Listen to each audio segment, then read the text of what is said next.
Chapter 2 Stagger Inn. After asking Tiffany and Lieutenant a few more questions, Red got all the information she needed. The police would offer protection to Tiffany for 48 hours, but if there was no further evidence that Tiffany was in any danger, they would no longer offer protection, thus leaving her at the mercy of whoever shot her friends. A risk that Red Prince was not going to let happen. Finally, in her car, Red drove away from the crime scene and took off her shades, finally. Her eyes were shining through, with tears. Tiffany had lost so much, her life, her memory, and finally lost what was left of her friends and very nearly lost herself. All to someone she couldn't recognize, and now Tiffany was trusting Red to discover who tried to send her to judgment. Wiping her eyes with a tissue, she took a deep breath and a sniffle before putting away the tissue. She looked around and saw no one was around her car, so she would get ready for her next part of the plan. Pulling over to the side of the road, Red parked her car and closed her eyes. A deep breath in and a deep breath out. Hair began to grow, and no longer near her scalp, but down past her ears. Now she would look different, and her head was a bit heavier. A deep breath in and a deep breath out. The white t-shirt beneath her jean jacket was changed from cotton to silk, from soft to smooth, from a shirt to a blouse. Deep breath in and a deep breath out. The Red Prince's black pants were replaced with a long black skirt, somehow still with pockets that were even larger than the ones that were in the pants. Deep breath in and a deep breath out. Where the Red Prince once was now Marceline Pierce. Opening her eyes, she looked at herself in the mirror and smiled, brushing hair out of her face and smiling. Her mascara and lipstick were on point, even though a few minutes ago they were not there. Marceline decided that she looked cute and looked different enough that no one would confuse her with her alter ego. Sliding off her jean jacket, she folded it carefully and placed it into her glove compartment. Where Marceline was going, detectives like the Red Prince were not invited, nor allowed, but cute women like Marceline were more than welcome. Now driving her car down the winding road, she paid close attention to the twists and turns, looking for a turn-off that mortal eyes could not have spot, and where even witches like Marceline needed to watch for carefully. Finally, she saw it, a place where two trees met and the branches joined overhead to make a wooden arch, a triumph over an unknown war that only the trees knew about. Directly beneath the archway was blackberry bushes with sharp thorns and no road. Clearly, this was the least likely place you would want to drive your car if you were on a dark road in a dark night. So, naturally, Marceline drove her car directly into the bushes. Instead of hearing the scraping of thorns on metal or feeling the impact of the car against wood, Marceline drove forward with no resistance, and once past the illusion of the bushes and onto a gravel parking lot of the premier bar behind the veil, between the esoteric and the exoteric worlds. Stagger Inn, Marceline whispered to herself, bringing her car to a park underneath a tree and far away from the other cars. This part of the Vale was considered neutral territory to the factions that lived in River City, so if someone who wanted to seem legitimate but also needed to hire a mercenary who could kill ghosts, the first place they would likely look was the Stagger Inn. There were other places, the Flesh Market, Emerald Acres, Butcher's Bounty, or even the Shadow Web to hire mercenaries. However, to most Tippecam mortals, only the Stagger Inn seemed safe enough to hire a magical mercenary without becoming a victim themselves. It was highly unlikely that someone from the esoteric world would even care about a haunted house unless someone was paying them to. Getting out of her car, Marceline walked towards the door. Outside the bar, a group of men in motorcycle jackets gathered around trying to look tough. One had metal spikes on his jacket, and all of them had a design that indicated they were devil hunters. The design had a classic horned devil design with crossed-out eyes and a pitchfork and a spear behind the head, a play on the classic Jolly Roger symbol seen in old pirate movies. Clearly, they were trying to make themselves seem intimidating to everyone coming in and out of the Stagger Inn. It was laughable, honestly. Behind the veil, only people with no power attempted to look powerful. Most likely they were just Tippecam, trying to seem tough by saying they made it to the Stagger Inn. They were grouped together outside, constantly glancing at the shadows and even looking over their shoulders. They were clearly unfamiliar with the esoteric world, especially since a few glanced at Marceline and looked away, not even sparing her a second thought. They were unlikely to be a threat, and even if they tried, they would find out very quickly that behind the veil, they were the meek ones. In front of the door to the bar, a little girl sat at a stall drawing in her coloring book.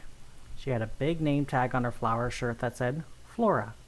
She even had a friendship bracelet on her left arm, and if you looked carefully behind her, you might notice the hulking shadow. Even hunched over, the shadow towered at 10 feet tall, massive clawed hands that almost dragged to the ground, and a head that was thicker than a steel worker's boot. You may even notice a matching friendship bracelet on the shadow's horn. Hey there, Flora, how are you doing? Marceline asked the girl. She looked up at the coloring book and showed Marceline what she colored in. It was a field of flowers, except the flowers were all deep blacks, reds, and purples. The sun was the color of cloth, and the grass looked gray and dead. In the distance there looked to be shadow figures that were too far to be made out properly. Wow, great job, Flora. I especially love what you did with the flowers in the sun, Marceline said to the little girl. Flora giggled and then closed the book, gesturing to the door, indicating that Marceline could go into the bar. Marceline smiled and nodded, as a way of thanking the creepy little girl. Thank you, Flora.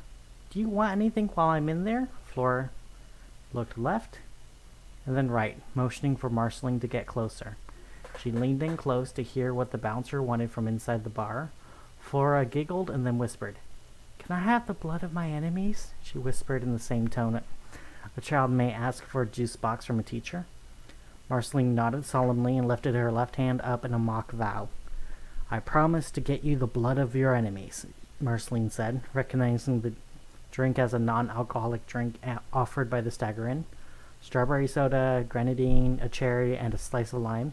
As expected, it was a very red drink, so it was nicknamed a blood of my enemies. It was also an open secret that the cover charge to get into the bar was offering Flora something. Sometimes she wanted nothing, or a new coloring book, or some food from inside. Anyone who refused to offer to get her something would be tossed out by her shadow. The next time you wanted to go in, her shadow would want something much steeper than a drink. So it was a lot easier to promise to get Flora something and then to get her something when she asked for it. Flora smiled and went back to her drawing, her shadow no longer standing in the way of the door. After Marceline walked in, she felt an immediate wave of heat, warmth from the kitchens, cooking, climate control heating up, and even warmth from the other bodies, all made it almost sweltering when she walked into the bar. Despite the heat, Marceline let out a sigh of relief and felt a chill wash away. Even though all her dealings with Flora and her shadow have been fair, there was always a feeling of a bit of fear when dealing with her. Flora was what was known in the esoteric world as a duality. A child that was bonded with a demon that would act as her familiar and bodyguard. The demon would give the child ageless immortality, protection, and even servitude, and in exchange the demon would devour anyone the child found to be a threat to them or others. Or quite possibly it might be the other way around, that the demon was bound to the child by the child's own dark power, and that the child was the demon's familiar providing aid and protection on Earth. There was also a possibility that the child and the demon were one of the same being, and they acted in tandem to both feed and exist outside of Pandemonium. Regardless, a duality is one of the toughest kinds of people you could find beyond the veil. Inside the bar, it was an unusual mix of old-fashioned tavern aesthetic and modern convenience. A lot of tables in the middle of the floor were carved from entire trees and stained and sanded by hand. And there were a lot of that was where a lot of regulars sat, some of whom, such as the man with a long flowing beard and tattoos from the 1800s, could have been there since the Stagger Inn was still an inn. The old mercenaries all sat together, even with gray hair. They still looked like they could punch out a bear, and they very well may have recently, judging by the size of the plates of meat on their table. At the actual bar, a few more traditional witches were ordering food and drink. Dressed in buckled clothing and all black outfits, they chatted amongst each other, laughing often. Occasionally, a few of them would glance towards Marceline, one of them even waved. Marceline made sure to wave back. She recognized them as witches from Emerald Acres sorority, an old sorority Marceline used to go to. On a few TV screens, there were news reports out of Isle City. Channel Delta was reporting on something about St. Peter's Tower and giants. Marceline didn't care about what was happening in the other cities, but she did think one of the giant women on the screen was cute, as she was holding up an entire building. Up in the eaves of the building, things scurried and flew by, most likely imps and goblins enjoying their dark places above people while they ate. They usually enjoyed not being seen, but still enjoyed being near people. This all helped show the Stagger Inn as an old-fashioned place with magic and intrigue. In sharp contrast, however, the bartenders used a digital POS system to take ticket orders without ever writing down on a piece of paper. The digital POS also had the advantage of being able to exchange several different currencies with little issue, including currency no sane mortal would ever use, like souls, cursed coins, holy silver, and even British pounds. A lot of servers also carried around notepads, similar to large clunky PDAs, able to take orders from anywhere in the restaurant without ever having to take the order back to the kitchen. While Marceline never saw the kitchen, she knew it had ultra-modern appliances bonded to their eldritch cooks.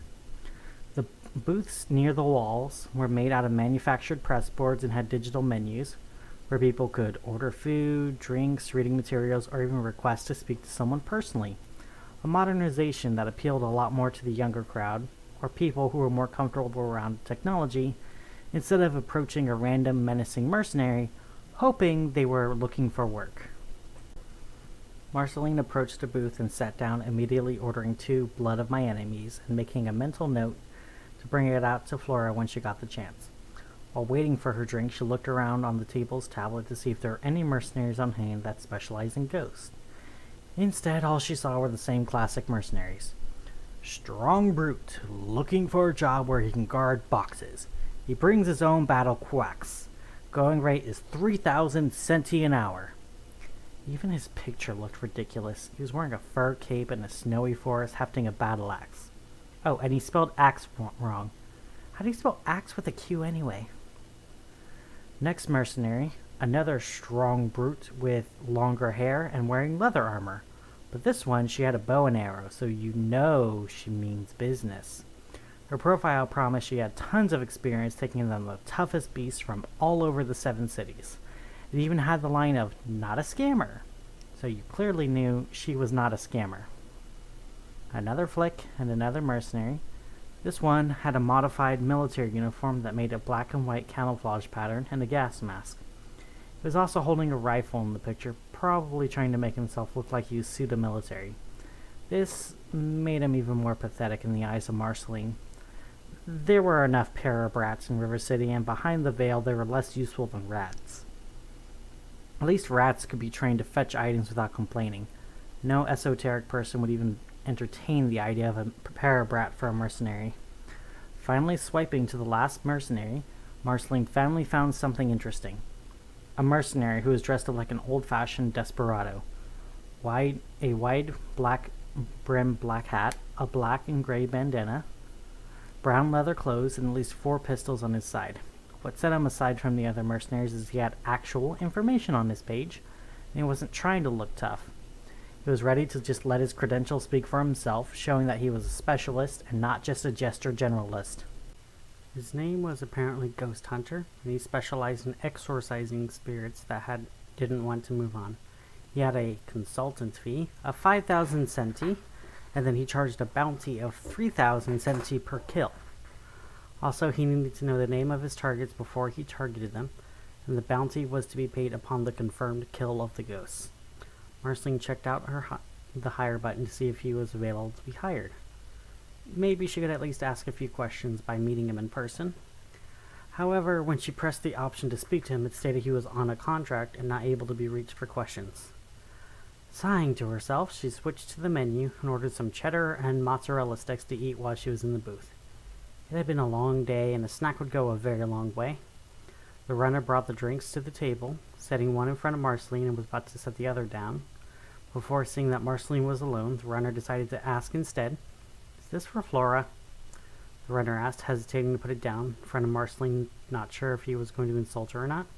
When Marceline nodded, he began to take the drink back, and he responded, I'll take it out to her so your payment is done. If there's anything else you need, don't be scared to flag me down. I'll leave you to it. The runner said as he ran the drink outside. Marceline watched him walk away, and very carefully she began to draw in the shifting script. On the glass's conversation, Feyatois was written when the word refused to glow. Marceline knew it was safe to drink. She took a sip and smiled at the taste and put it back down. Even in a neutral place like the Stagger Inn, she didn't want to be poisoned by anyone. Checking her laptop, Marceline continued to research even as her cheese sticks arrived at the table. Marceline only half paid attention to the way they melted on her hands, and the marinara sauce was sweet and savory as it filled her empty, growling stomach. Okay, maybe she was paying more than half of her attention to her food.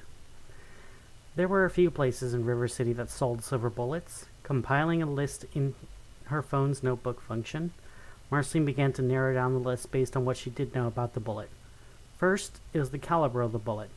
Few places in River City sold rounds for 5-shot revolvers. Even fewer also sold silver bullets for that caliber. Now the list down to 3 different shops. Marceline checked to see if any of those 3 shops also offered engravings.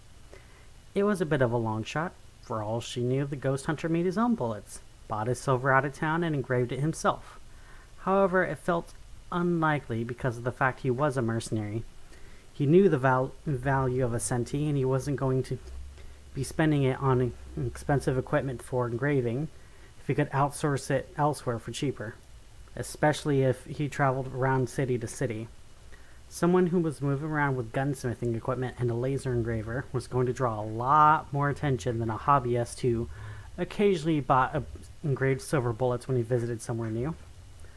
Then again, there was no guarantee he bought the bullets legitimately, or even that he did buy them at all. Still, it was the best lead she had so far was to look for the bullets. Still, there was something else itching at the back of her mind. Where do you get the idea that Tiffany's name was Melvin? That wasn't a random mistake like misspelling the name by a single letter. It was a completely different name. He got the names of the other 2 ghosts correct, so that indicated he did previous research, and where he got that information may lead to who hired him.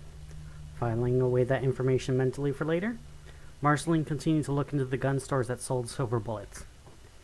Gary Gunderson's and Sons Guns and Guts, Marceline read to herself. That name was a mouthful, but it was also the only gun shop in town that offered all the services that Marceline was looking for. Looking through the pictures online, she could see that the shop offered engraving services, and the engravings on the bullets matched the engravings seen on Tiffany's bullet. Scrolling down further, there were even bullets inscribed with common alchemical symbols, such as the symbols for sulfur, silver, copper, and even iron. After a moment of looking over these symbols, Marceline saw what Gary labeled the pictures. Oh wait, they're not using those as alchemical symbols. They were just trying to be edgy, she said with a sigh. She saw the sulfur was simply called Satanic Cross. The silver was marked simply as Moon, while copper and iron were labeled as her and his, respectively. So maybe Gary didn't understand the symbols, but thought that it would help him appeal to people and see something a bit different, and immediately think it was magical, even if it was done completely off. Finally, on the last words on the page, the magical words that made Marceline save the page and mark the address in her address book as a place to immediately investigate the next day. The final piece of evidence that showed that this gun shop was probably where the killer got the engraved bullets. Free engravings available when buying silver bullets. The mercenary almost certainly saw that as buying a pregnant cow. It was too perfect of a coincidence not to follow up. Marking these final notes, Marceline closed that page and opened up a new page on her laptop. The actual story of the house. She knew some of it through lore just from living in River City, but it wouldn't hurt to refresh with knowing what was going on there. Maybe there were hints and clues there. Snacking on the cheese sticks and drinking the blood of her enemy.